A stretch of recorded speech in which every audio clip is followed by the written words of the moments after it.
Jadi kalau salah Pak, tak sengaja kita. Nah, ini logika ulama fikih itu, makanya kita harus tahu kaidah-kaidah syariat. Bapak baca Quran, salah-salah tajwidnya. Dosa enggak kita? Kan kata Nabi, siapa yang membaca Quran, al-mahiru fil Quran ma'as safaratil kiramil bararah wallazi yaqra'u wa huwa 'alaihi syaqqun yuta'tihu falahu ajrani. Orang yang baca Quran mahir, dia bersama malaikat yang mulia, yang membacanya susah ke bata-bata, dapat 2 pahala. Tapi itu berlaku bagi siapa? Orang yang baca Quran salah-salah, tetapi dia masih belajar memperbaiki. Tapi kalau dia sudah tahu salah, nggak mau dia belajar, dosa. Itulah namanya tadi tafsir. Udah tahunya dia nggak tahu baca Quran, digasnya aja, ya dosa lah. Tapi kalau lagi belajar, nah ya udah baca aja. Nanti salah tanya guru, lagi belajar nggak masalah, lahu ajrani. Maka ijtihad itu boleh. Jadi jangan takut salah. Mengukur kesalahan kebenaran itu ada semua alat ukurnya. Maka kalau bahasa Nabi, idza wusidul amri ila ghairi ahli fantajlisa. Apabila sesuatu diserahkan kepada bukan ahlinya, tunggu saat kehancurannya. Kenapa kita belajar hukum Islam dengan imam mazhab? Karena mereka ahlinya. Mereka sudah buat metodologinya. Mereka sudah di sejarah dikenal keahliannya di bidang itu. Kenapa kita mempelajari akidah Ahlussunnah Asy'ariyah? Karena dalam sejarah memang dia yang menulis akidah, dia yang ahli di situ, dia yang fokus di ilmu akidah. Nah, ini mohon maaf nih Pak. Kalau Bapak sakit jantung orang tuanya, bawa ke dokter jantung atau ke dokter gigi? Hah? Dokter jantung. Maaf nih ya, ada orang pedalaman di Baduy sana. Dia nggak ngerti ilmu kedokteran. Nanti dia tanya, Pak, di mana di sini dokter? Tunjuknya di situ. Dokter gigi. Dibawanya maknya dokter sakit jantung. Karena anggapan dia itu ahli kesehatan juga, Pak, gitu. Cuman nggak tahu dia spesialisasi ilmu. Nah, itulah rusaknya. Maka serahkan kepada ahlinya, kepada kata Nabi begitu. Inilah awal belajar agama ini penting saya sampaikan itu. Jadi kalau kita berhukum, pakai hukum yang 5. Udah itu sudah ribuan tahun dipakai ulama, Pak. Sejak masih Imam Syafi'i. Masa Nabi gak ada itu. Masa Nabi gak ada ilmu yang sistematis. Quran aja belum dibukuin. Titik baris aja belum ada. Belum dicetak, belum ditulis. Masa sahabat pun gak ada. Masa sahabat Quran aja belum dicetak. Masa Utsman cuma 5 Quran, Pak. Itu pun tulisan tangan.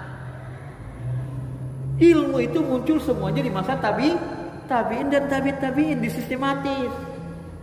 Ya. Kedokteran pun gitu. Dulu nggak ada kedokteran gigi, kedokteran jantung, dokter aja.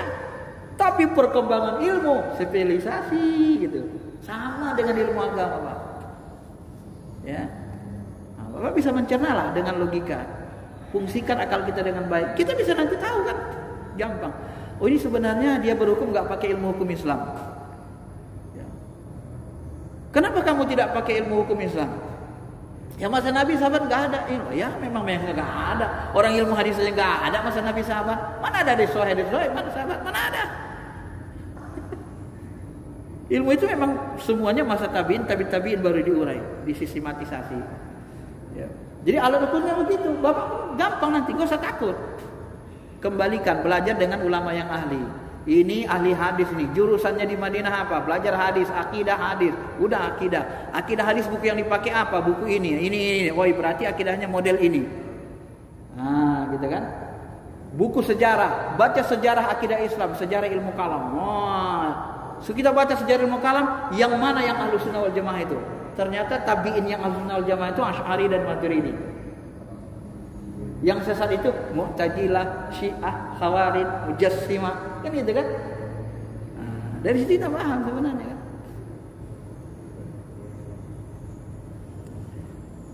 Jadi ya mengukurnya pakai ilmu, segala sesuatu ya pakai ilmu.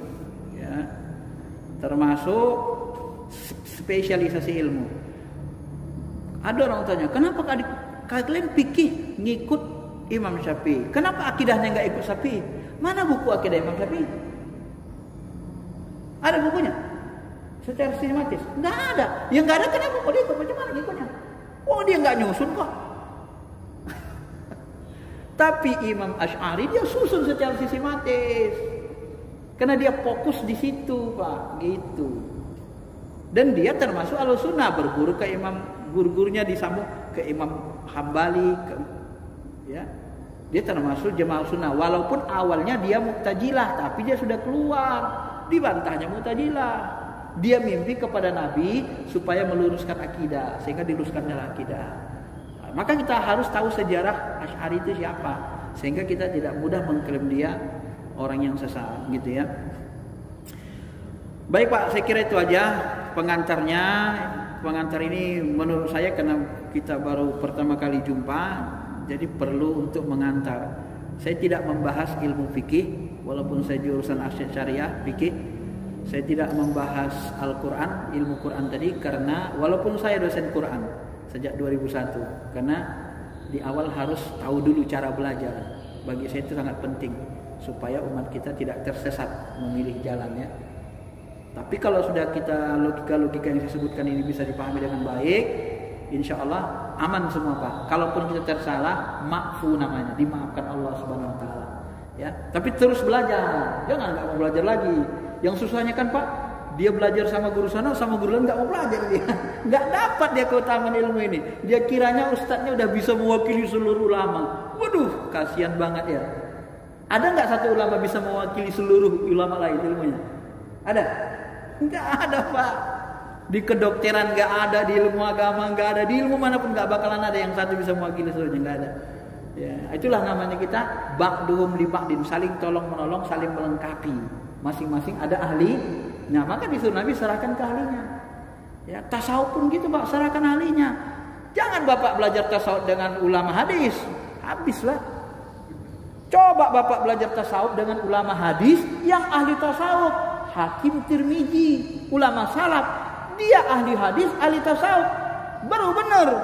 Ini ahli hadis nggak ngerti tasawuf, miring Bapak nanti dibuatnya. Miring, karena setiap orang membenci apa yang cenderung tidak menyukai, membenci apa yang dia tidak tahu, kata Ghazali. Bapak nggak kenal sama orang datang kemari, ini siapa ini? Cenderung kita benci Pak, hati-hati kita. Tapi begitu datang, oh ini Pak Ciku dari Bandung, Bapak kenal, langsung senang. Tapi kalau nggak tahu, nggak kenal, kita cenderung tidak respon gitu. Nah, semua orang yang cenderung tidak menyukai apa yang dia tidak tahu, kata Al-Ghazali begitulah kira-kira ya. Sekira itu sajalah Pak ya. Terima kasih. Assalamualaikum warahmatullahi wabarakatuh.